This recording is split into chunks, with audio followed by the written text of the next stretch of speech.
ভাৰতৰ স্বাধীনতাৰ যি আনন্দ, ভাৰতৰ জনসাধাৰণৰ যি সাংবিধানিক ক্ষমতা, তাত যদি কোনোবা সংগঠন জন্ম হৈছে, পুলিচে কিয় চকু মুচি আছে?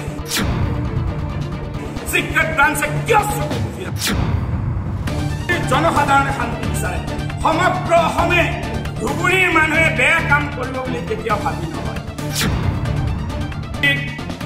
যিকোনো সম্প্ৰদায়ৰ লগত অন্যায় কৰিলে ধুবুৰী জিলা কংগ্ৰেছ কমিটি বহি নাথাকে, অসম প্ৰদেশ কংগ্ৰেছ কমিটি বহি নাথাকে। ইয়াৰ বাবে সমগ্ৰ আন্দোলন সমগ্ৰ অসমত মাত মাতা হ'ব। এটা সম্প্ৰদায় নহয়, আমি এটা সম্প্ৰদায় ভাৰতীয় জাতীয় কংগ্ৰেছে প্ৰতিনিধিত্ব নকৰে।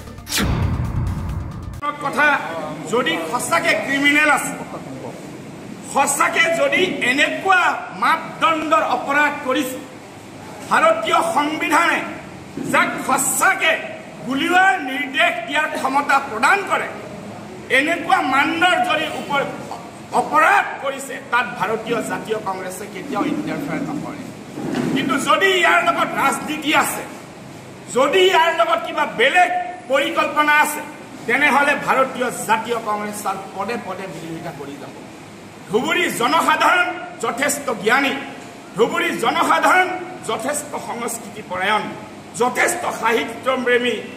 অসম গঢ়াৰ আন্দোলনত ধুবুৰী জিলাই কেতিয়াও পিছুৱাই থকা নাছিল।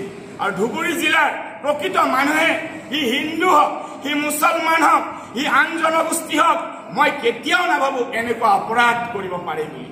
ইয়াত এটা তৃতীয় শক্তি জড়িত আছে, আৰু সেই তৃতীয় শক্তিক চিনাক্ত কৰিব লাগিব। কোন সেই তৃতীয় শক্তি? কোনে ধুবুৰী জিলাত অশান্তি কৰিবলৈ বিচাৰিছে? সেই তৃতীয় শক্তিক বিচাৰি উলিয়াই তাৰ ওপৰত দণ্ড প্ৰদান কৰিব লাগিব।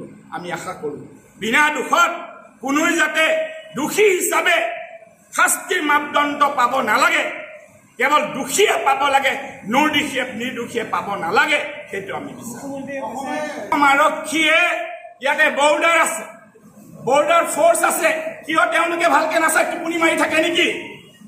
ভাৰতৰ মানুহৰ পৰা, অসমৰ মানুহৰ পৰা তেওঁলোকক দৰমহা দিয়া হয়।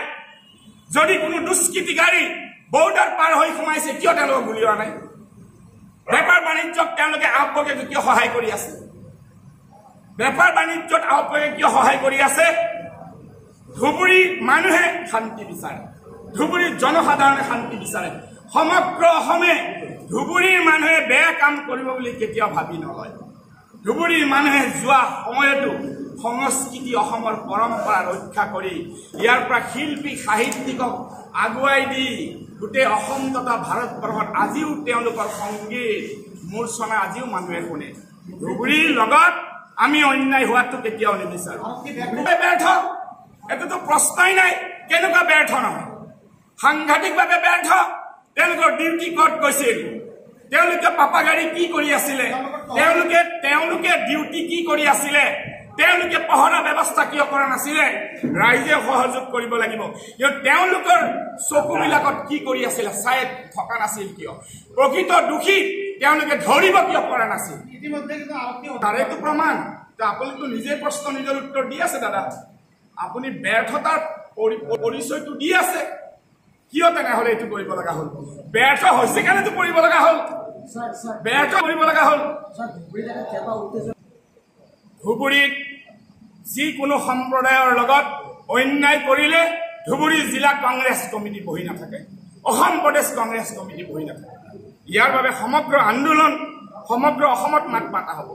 এটা সম্প্ৰদায় নহয়, আমি এটা সম্প্ৰদায় ভাৰতীয় জাতীয় কংগ্ৰেছে প্ৰতিনিধিত্ব নকৰে।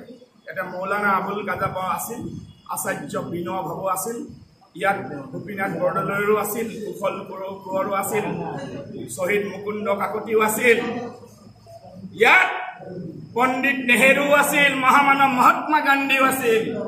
জাতি জনগোষ্ঠী সকলোৱে লৈ সকলোৰে ন্যায়ৰ কাৰণে ধুবুৰী জিলা কংগ্ৰেছ কমিটিয়ে মাত। ধন্যবাদ। যদি ভাৰতীয় সংবিধান হাতত লৈছে, তেওঁলোকে যদি ভাৰতৰ স্বাধীনতাৰ যি আনন্দ, ভাৰতৰ জনসাধাৰণৰ যি সাংবিধানিক ক্ষমতা, তাত যদি কোনোবা সংগঠন জন্ম হৈছে, পুলিচে কিয় চকু মুচি আছে? সিক্ৰেট ব্ৰাঞ্চে কিয় চকু মুচি আছে?